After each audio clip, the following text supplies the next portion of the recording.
Hello everyone, I'm doctor Sudha, gynaecologist.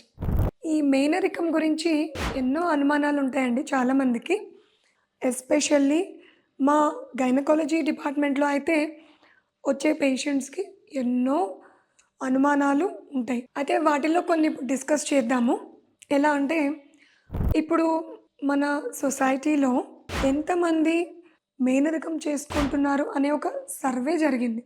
అందులో తెలిసింది ఏంటంటే 8% మంది కపుల్స్ చేసుకుంటున్నారు. అంటే ప్రతి 100 కపుల్స్లో ఒక 8 మంది మేనరికం పెళ్ళికి ఆప్షన్ చేస్తున్నారు. అయితే ఇలా చేసుకోవడం వల్ల బేబీకి ప్రాబ్లమ్స్ ఎదురవుతాయా, జెనెటిక్ ఇష్యూస్ వస్తాయా అనేవి అనుమానాలు. అసలు చెప్పాలంటే మామూలుగా మన హ్యూమన్ బీయింగ్స్ అందరిలో కూడా మన జీన్స్ కొంతవరకు మ్యాచ్ అయ్యే అవకాశాలు ఉంటాయి. అదే ఒకటే కమ్యూనిటీ అంటే ఒకటే క్యాస్ట్ వాళ్ళలో ఇంకొంచెం ఎక్కువ ఉంటాయి. ఎందుకంటే వాళ్ళలో వాళ్ళకి మ్యారేజెస్ జరిగిపోవడం ఎక్కువ మనం చూస్తుంటాం. సో ఈ ఒకే కమ్యూనిటీలో చేసుకోవడం వల్ల వాళ్ళు వేరు వేరు ఫ్యామిలీస్ నుంచి వచ్చినా కానీ అంటే మేనరికం కాకపోయినా వాళ్ళకి కొంతవరకు జీన్స్ ఓవర్లాప్ అయ్యే అవకాశాలు ఉంటాయి. ఇంకా అదే మేనరికం అనుకోండి, ఇంకా డైరెక్ట్ బ్రదర్ అండ్ సిస్టర్స్ వాళ్ళ పిల్లలు కాబట్టి ఈ బ్రదర్ అండ్ సిస్టర్స్ని తీసుకుంటే ఒక పేరెంట్ నుంచి లైక్ మదర్ నుంచి 50%, ఫాదర్ నుంచి 50% జీన్స్ వస్తాయి. వాళ్ళకి 2 పిల్లలు, ఒక బాయ్ ఒక గర్ల్ అనుకోండి. ఈ బాయ్ గర్ల్ మధ్యలో కూడా ఎన్నో ఓవర్లాప్ ఆఫ్ జీన్స్ ఉంటాయి. దగ్గర దగ్గర 50% ఉండొచ్చు. మళ్ళీ వీళ్ళ పిల్లలు మళ్ళీ మ్యారేజ్ చేసుకోవడం ద్వారా ఇంకా ఓవర్లాప్ అయ్యే అవకాశాలు పెరుగుతాయి. అయితే ఈ ఓవర్లాప్ వల్ల ప్రాబ్లం ఏంటి? సపోజ్ ఇప్పుడు మనం హెల్తీగానే కనిపించినా లోపల మనకి కొన్ని రెసెసివ్ జీన్స్ ఉండొచ్చు. అంటే కొన్ని డిసీజెస్ అన్నికే ఉంటాయి. అందుకనే మన హెల్తీగా బయట కనిపిస్తాం.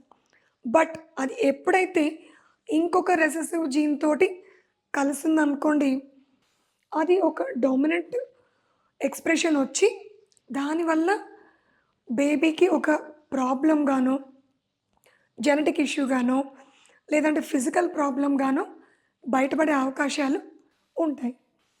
అందుకనే మేనరికం చేసుకునేటప్పుడు ఈ వైఫ్ అండ్ హస్బెండ్ ఇద్దరు హెల్తీగానే కనిపించినా వాళ్ళ లోపల రెసెసివ్ జీన్స్ గనక సేమ్ అదే జీన్కి ఇది వెళ్ళి మ్యాచ్ అయింది అనుకోండి, పుట్టబోయే బేబీకి అది డామినెంట్ ఎక్స్ప్రెషన్ అయ్యి ఈ బేబీకి డిఫెక్ట్లతోటి పుట్టే అవకాశం ఉంటుంది. సో వీళ్ళకే పుట్టే ప్రతి బిడ్డలోనూ ఇదే డిసీజ్ రావాలని కూడా లేదు. బికాస్ కొన్ని జెనెటిక్ ఇన్హెరిటెన్స్ని బట్టి కొన్ని డిసీజెస్ 50% చిల్డ్రన్లో రావచ్చు, కొన్ని డిసీజెస్ 25% మంది చిల్డ్రన్లోనే రావచ్చు. ఈ మేనరికాల్ అనే చేసుకోవడంలో కొన్ని ప్రాబ్లమ్స్ ఎదురయ్యే అవకాశాలు ఉంటాయి. అయితే వీటిని ఎలా నివారించవచ్చు? ఇది 3 స్టేజీల్లో స్క్రీనింగ్ చేయొచ్చు.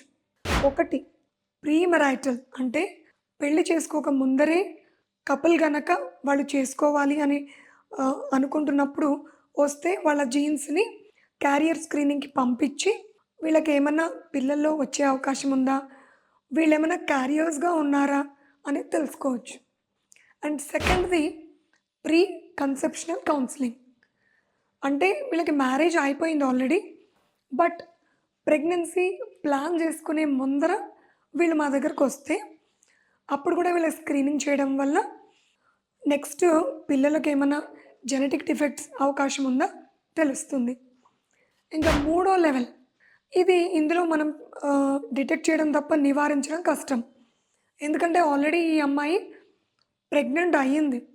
ఇప్పుడు మనం బేబీకి ఏమైనా డిఫెక్ట్స్ రావచ్చా అని టెస్టులు చేయడం, దీన్ని ప్రీనాటల్ స్క్రీనింగ్ అంటాం. సో 3 స్టెప్లలో premarital counselling, premarital screening, pre conceptional screening and prenatal screening. So ఈ విధంగా టెస్టులు చేయడం ద్వారా, ఇవి యూజువల్లీ బ్లడ్ టెస్ట్లే ఉంటాయండి. ఇందులో కూడా రకరకాల టెస్టులు ఉంటాయి జెనెటిక్స్కి. క్యారియర్ టైపింగ్ అంటే జీన్స్ యొక్క నెంబర్ స్ట్రక్చర్ చూడడం. నెక్స్ట్ ఫిష్ అనేది ఉంటుందండి. ఇందులో కొన్ని ఇంపార్టెంట్ జెనెటిక్ డిజార్డర్స్ని డిటెక్ట్ చేయొచ్చు. లేదు ఆ క్రోమోజోమ్స్‌లో ఉండే జీన్స్ సీక్వెన్స్‌లన్నీ కూడా తెలియాలి అనుకుంటే హోల్ ఎక్సోమ్ సీక్వెన్సింగ్ అని ఇలా డిఫరెంట్ టెస్ట్‌లుంటాయి. అది డాక్టర్ మీ ప్రొఫైల్‌ని బట్టి, మీ ఫ్యామిలీ హిస్టరీని బట్టి మీకు ఏదైతే సూట్ అవుతుందో ఆ టెస్ట్‌లు చేయడం జరుగుతుంది. Thank you.